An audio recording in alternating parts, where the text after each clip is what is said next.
सभी लोग से आग्रह बा कि हमारे तरफ से हैप्पी दिवाली शुभकामनाएं। और ही हम ही कहेगा चाहता नहीं वीडियो के माध्यम से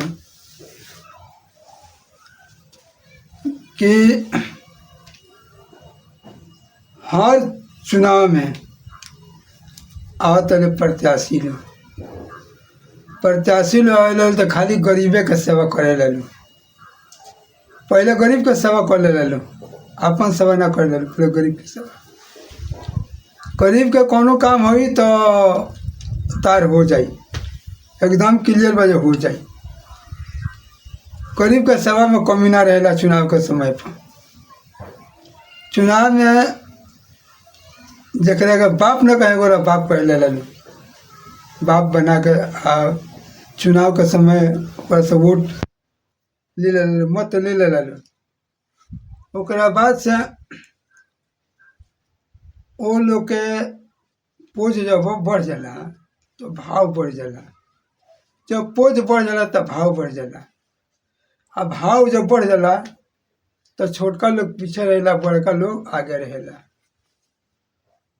ये हर जगह के बा, हर एक आदमी के जगह तो नहीं।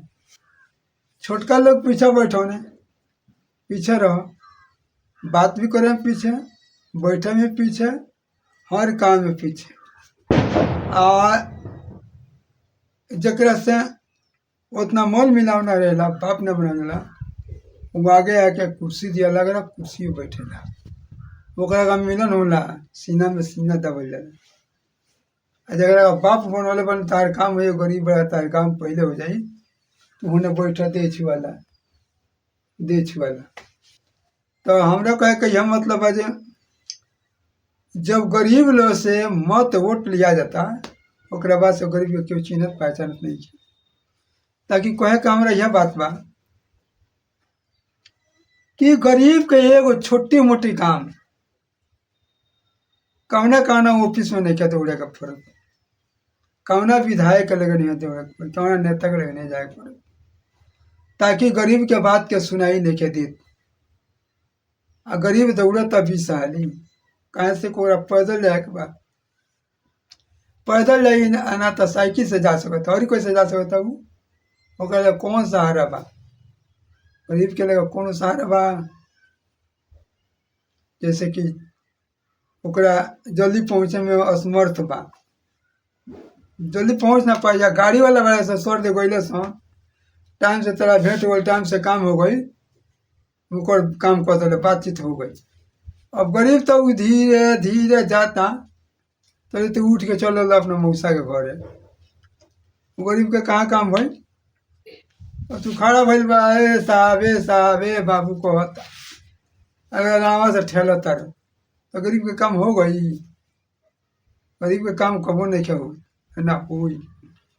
गरीब पहले तरह का वोटवा देता, गरीब के घरे 4 वोट हुई, 5 गो, 2 गो, 1 गो नहीं वोट हुई तो उन्होंने दी तोहरे की हुई, तो उन्होंने दी तोहरे की।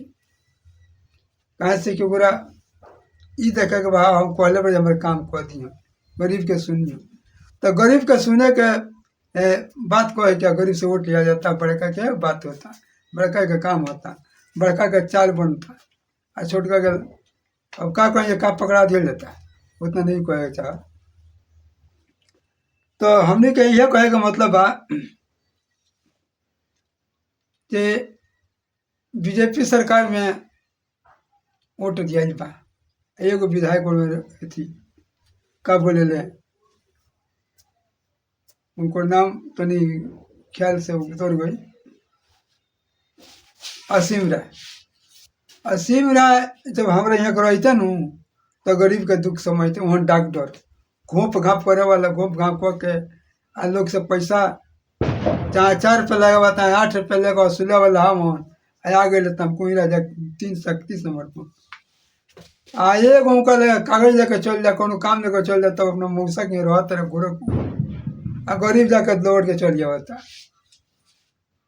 अबो करे तो 10 बजे राति खाना केहू के भेंटवे ना हो, कौन गरीब जाई के ना, कौन गरीब पैदल जाई राति का भेंट करूँ कैसे। वह भेंट होता क्या कर जे 4 चकवा से मोटरसाइकिल से बाटे आ 10 बजे ना का 12 बजे रात बोले आवस ना वो जे खड़ा होकर अपन काम करेगा तब जाए कैसे बोला सवारी बा ओकरा हिम्मत ओकरा बोल बा गरीब के लेगा झाट रखल बड़ोगी गरीब के कोनो पौधा न कोनो दी तो का हम कहीं हम वहीं वीडियो बना भाई हम यहीं देखा लोग क्या लोग होशियार होके तो कहे के मतलब आज एगो छोटा मोटा अधिकारी है विधायक से नहीं के मानो न सुने का तरह कौन ये तो विधवा बिगड़वा का